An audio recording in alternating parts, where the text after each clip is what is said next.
गुरुवार 13 अप्रैल को पहले माफिया अतीक अहमद के बेटे असद का झांसी में एनकाउंटर और ठीक इसके 2 दिन बाद शनिवार 15 अप्रैल को प्रयागराज में अतीक और उसके भाई अशरफ को गोली मारकर हत्या कर दी गई। इन दोनों ही घटनाओं के बाद से तमाम सवाल खड़े हो गए हैं, लेकिन इन दोनों ही घटनाओं के तार जुड़े हैं 24 फरवरी को हुए उमेशपाल हत्याकांड से। इस घटना के 2 अन्य आरोपी हैं गुड्डू मुस्लिम और अतीक की पत्नी शाइस्ता परवीन। दोनों का अभी तक कुछ अता पता नहीं है। दोनों ही उमेशपाल हत्याकांड के बाद से फरार हैं और पुलिस अभी तक दोनों को ढूंढने में नाकाम साबित हो रही है।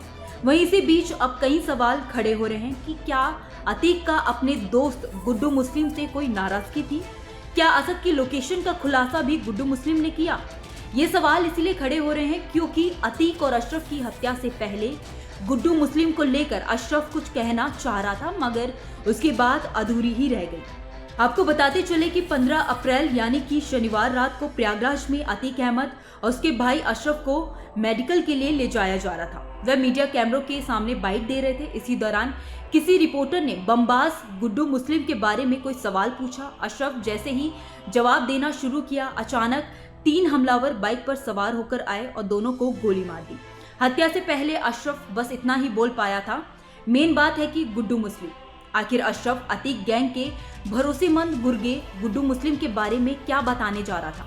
लोग इसको लेकर अब कई तरह के कयास लगा रहे हैं। रिपोर्ट्स के मुताबिक पिछले 30 सालों से अतीक गैंग के लिए काम कर रहा गुड्डू मुस्लिम उमेशपाल हत्याकांड के बाद से फरार चल रहा है। पश्चिमी उत्तर प्रदेश के कई शहरों में एसटीएफ को उसकी लोकेशन भी मिल चुकी है। अंतिम बार कर्नाटक में उसके होने की लोकेशन सामने आई थी, लेकिन वह बार बार लोकेशन बदल रहा है। वहीं अतीक अशरफ की हत्या के दौरान गुड्डू के मेरठ में होने की बात निकलकर सामने आई है। रिपोर्ट के मुताबिक अतीक अहमद के बहनोई इकलाक के घर का एक सीसीटीवी फुटेज वायरल हुआ था। इसमें गुड्डू मुस्लिम साफ नजर आ रहा है। उस समय गुड्डू मुस्लिम बड़े अजीब तरीके से झोले से बम निकालकर इधर उधर फेंक रहा था। आपको बताते चले कि इस घटना की जांच में जुटी एसटीएफ को अतीक गैंग के एक सदस्य का मोबाइल फोन हाथ लगा है। इसमें कुछ ऑडियो मिले हैं। इनसे पता चला है कि अतीक गैंग के लोग पुलिस से बचने के लिए एक दूसरे को कोड नेम से पुकारते थे।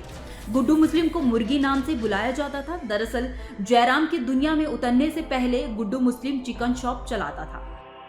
वहीं अशरफ मरने से पहले जिस गुड्डू मुस्लिम के बारे में कुछ बताने जा रहा था, वह हिस्ट्री शीटर श्री प्रकाश शुक्ल के साथ भी काम कर चुका है। मुख्तार अंसारी समेत अन्य कई बाहुबली भी उसकी सेवाएं लेते रहे हैं। दरअसल गुड्डू मुस्लिम बाइक पर चलते चलते बम बांधने की कला में माहिर है। बम फेंकने में उसकी कोई सानी नहीं है। उमेशपाल हत्याकांड के बाद एक वीडियो वायरल हुआ था जिसमें वह हाथों से इधर उधर बम गिरा रहा था। वहीं इस घटना की दूसरी आरोपी है शाइस्ता परवीन, जो फिलहाल फरार है। अब देखने वाली बात है कि दोनों पुलिस के हाथों कब लगते हैं और इस केस में आगे क्या खुलासा होता है। अतीक और अशरफ की मर्डर से जुड़ी तमाम बड़ी अपडेट्स के लिए देखते रहिए न्यूज नेशन। धन्यवाद।